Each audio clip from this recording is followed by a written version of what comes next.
Bonjour et bienvenue. Aujourd'hui, on va explorer ensemble des documents assez fascinants. Bonjour. Ils analysent la nutrition et le physique, assez spécifique, on peut dire, des joueurs et joueuses de tennis. Oui, tout à fait. On se demande souvent, n'est-ce pas, pourquoi ils ne sont pas hyper musclés comme dans certains autres sports. C'est une excellente question. Et ces sources, justement, elles nous donnent des pistes, des réponses scientifiques. Exactement.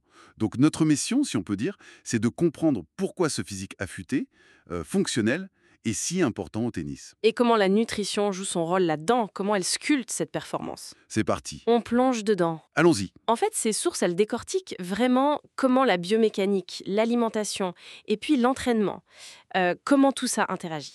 D'accord. Pour façonner l'athlète de tennis moderne. C'est un équilibre assez subtil, vous savez, entre la puissance, l'agilité et puis bien sûr l'endurance. Alors, justement, commençons par ça. La biomécanique. Les sources parlent beaucoup de chaîne cinétique. Euh, Qu'est-ce que ça veut dire concrètement? Pour la puissance d'un coup, par exemple. Ah, ça c'est vraiment l'idée fondamentale. La puissance, en fait, elle vient pas juste du bras. Non, elle naît du sol. Ah oui, Oui, imaginez un peu une onde de force qui remonte. Les jambes d'abord, les hanches, la rotation du tronc. Ça, c'est essentiel. Et ensuite seulement l'épaule, le bras et hop, la raquette. d'accord, comme des maillons d'une chaîne. C'est exactement ça. Chaque maillon amplifie la force du précédent. C'est pour ça que la technique, elle est plus importante que la force brute seule. Et du coup, le lien avec la masse musculaire. Pourquoi est-ce que trop de muscles, ça pourrait être un problème? Là, c'est la physique qui entre en jeu. Toute simple, la loi de Newton. A égale Fm. L'accélération égale la force divisée par la masse. Voilà. Donc, pour une même force appliquée, si la masse m est plus grande, l'accélération a, elle est plus faible. Logique. Et au tennis, on a besoin d'accélération explosive, de changement de direction, tout le temps. D'accord. Donc, trop de masse, même si c'est du muscle, ça augmente l'inertie. Ça rend plus lent. Ça coûte plus d'énergie aussi, donc ça réduit l'endurance. Ah oui, je vois. Et ça peut même parfois désynchroniser cette fameuse chaîne cinétique, ce qui augmente le risque de blessure. Donc l'important, c'est pas le volume, mais la force relative, c'est ça? La puissance par rapport au poids. Exactement, la force relative. C'est ça le but.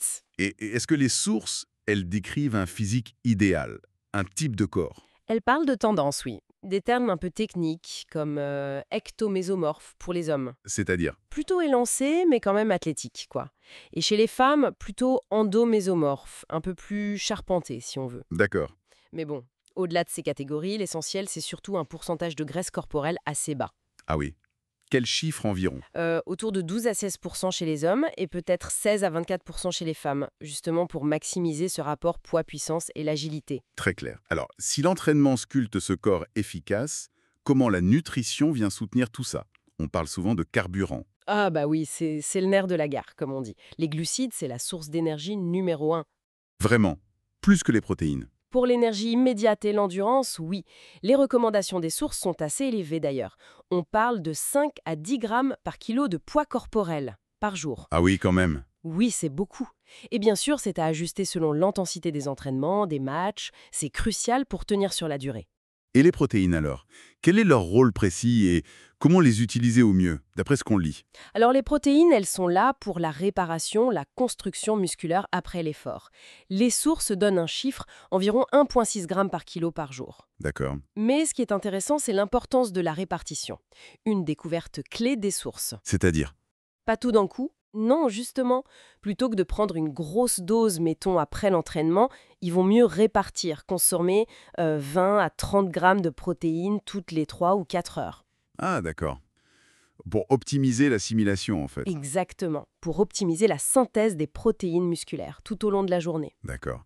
Et à part les glucides et les protéines, il y a d'autres choses importantes? Ah oui, absolument. Il ne faut pas oublier les bonnes graisses. Lesquelles, par exemple? Les insaturés, les oméga 3, elles ont un rôle anti-inflammatoire, hormonal, et puis bien sûr les micronutriments. Vitamines, minéraux. C'est ça, fer, calcium, vitamine D, magnésium, très important. Les antioxydants aussi, pour lutter contre le stress oxydatif lié à l'effort intense. L'usure des cellules, quoi. Voilà. Et surtout, l'hydratation. On ne le dira jamais assez. Ah oui, ça c'est... Mince. C'est énorme, hein? Oui, donc il faut boire avant d'avoir soif, régulièrement et penser à compenser les électrolytes perdus dans la sueur, le sodium notamment. D'accord. Les sources insistent aussi beaucoup sur le timing, le moment où on mange. Surtout en compétition. C'est si important de ça. C'est essentiel pour arriver sur le cours avec, disons, les réservoirs pleins et aussi pour bien récupérer après. Alors, concrètement, ça donne quoi? Typiquement, un repas riche en glucides, plutôt complexe, 3 ou 4 heures avant, Ok. puis un petit snack plus léger, facile à digérer, 1 heure ou 2 avant. Une banane, une barre énergétique. D'accord. Et pendant le match, si ça dure longtemps? Si ça dépasse 60-90 minutes, où il faut recharger en cours de route. On parle de 30 à 60 grammes de glucides par heure. Comment? Des boissons de sport? Oui, boissons sportives, des gels ou même des fruits faciles à digérer, comme une banane, et boire bien sûr, à chaque changement de côté au minimum. Et après, la fameuse fenêtre de récupération, mythe ou réalité? Ah non, c'est bien réel et c'est crucial. Dans les 30 à 60 minutes qui suivent la fin de l'effort. Si rapide. Oui, c'est le moment où le corps est le plus réceptif pour, on parle des 3 R, Les 3 R? réhydrater, eau, électrolytes, refaire le plein d'énergie avec des glucides et réparer avec des protéines. D'accord. Il y a un ratio idéal? On recommande souvent un ratio glucides-protéines de 3 pour 1, voire 4 pour 1 dans cette fenêtre. Ça peut être un smoothie, du lait cocolaté même, ça marche bien. Et simple et efficace. Voilà. Et puis, bien sûr, un repas complet suit dans l'heure ou les 2 heures qui viennent. Et l'important aussi, c'est d'adapter son alimentation. Comment ça? On ne mange pas pareil un jour d'entraînement intense, un jour de match ou un jour de repos. Plus de glucides les jours intenses, Logique. moins les jours de repos, mais on maintient toujours un bon apport en protéines pour la récupération. Fascinant tout ça. Donc si on essaye de résumer un peu, le physique idéal au tennis, c'est pas la masse brute. C'est une machine efficace. C'est ça. Efficacité, agilité, endurance. La puissance vient de la technique, de cette chaîne cinétique. Et la nutrition, elle est complètement au service de cet objectif. Tout à fait. Fournir le bon carburant au bon moment, assurer la réparation, l'hydratation, tout est lié. C'est un ensemble très cohérent. Exactement. Et au-delà des chiffres, des stratégies précises, ce que les sources soulignent aussi, c'est que la constance, la régularité et puis l'adaptation à chaque individu, c'est ça les clés du succès à long terme. Bien sûr, chacun est différent. Voilà. Et peut-être, pour finir, une petite réflexion que tout ça inspire. Oui, Comment est-ce que ces principes d'optimisation de l'énergie, de la performance, de la récupération, comment est-ce qu'ils pourraient s'appliquer, même à plus petite échelle, à nos propres activités, au sport amateur ou même juste à notre gestion de l'énergie au quotidien? c'est une excellente question pour terminer. Ça donne matière à réfléchir effectivement. Merci beaucoup d'avoir décrypté tout ça avec nous aujourd'hui. C'était passionnant. Avec plaisir. Et à très bientôt pour une nouvelle analyse.